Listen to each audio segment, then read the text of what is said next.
Welcome to Sandwich Middle School 8th grade history. I'm Mr. Rhoades. I want to make a brief introductory video for the student and the parent to let them know what's to be expected for this year. So here we go. Well, first of all, with history, why should you care about history? Because I know some students like it and a lot don't.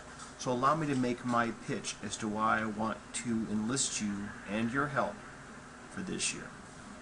The purpose of history is to not only know what happened, but to understand the why. Everything that is good or bad in your world now is a direct result of what happened before.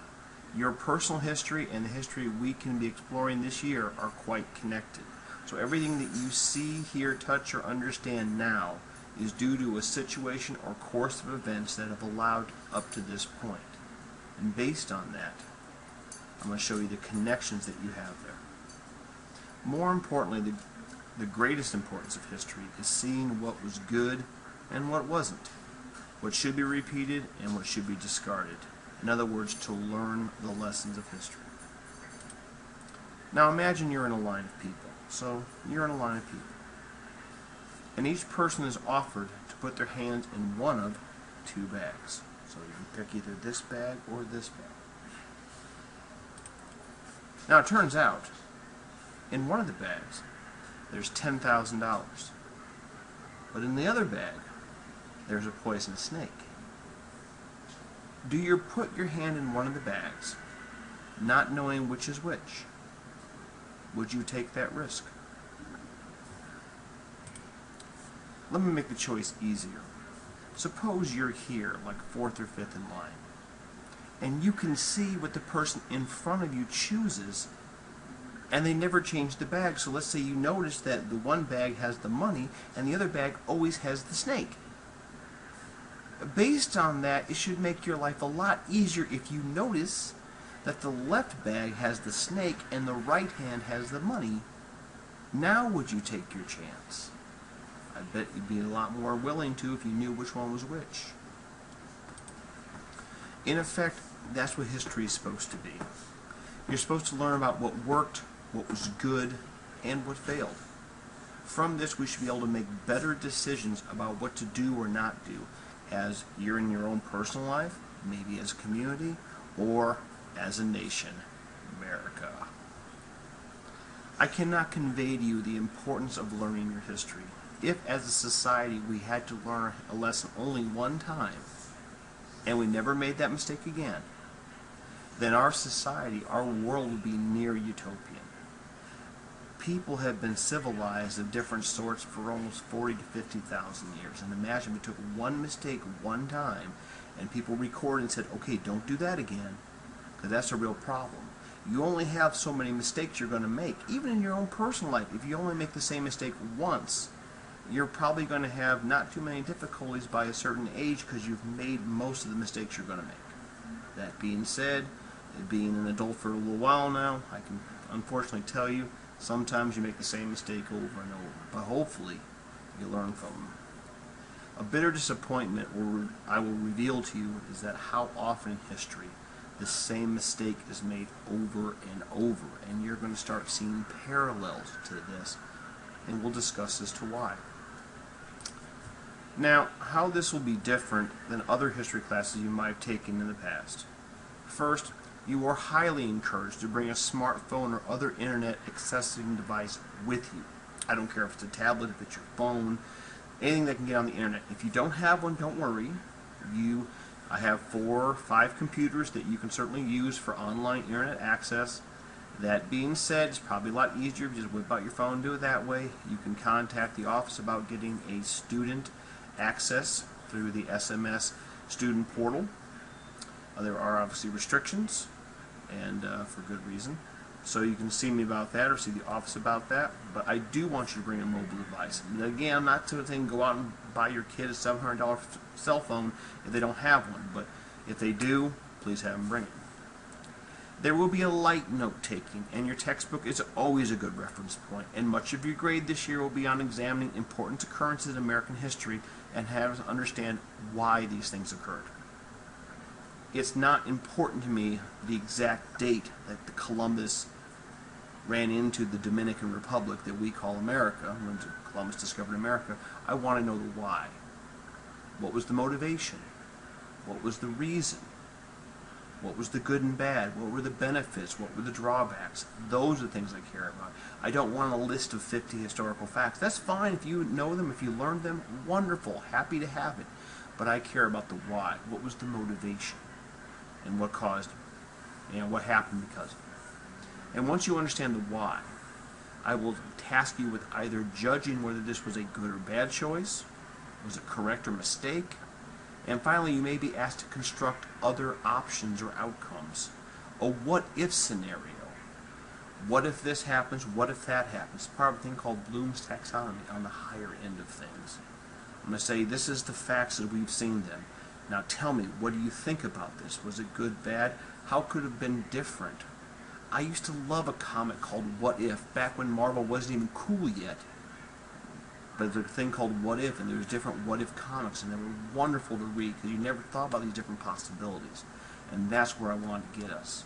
I want us to have a large part of our work and our grade to be seeing what happened, why it happened, and what could have been if we did something different. Now, granted, that last part might be a bit of guesswork, but based on the facts we find, you'll be able to give me a good answer.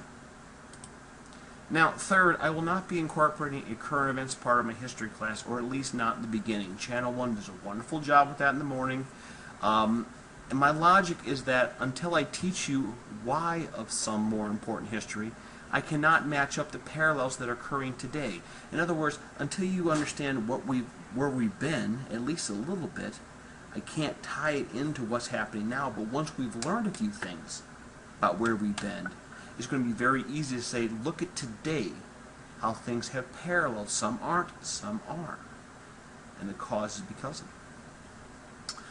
Fourth, probably the most difficult thing I'm going to ask you to do is that while I describe how each historical event affects you personally, and it always does, I'm going to ask you to take a dispassionate view.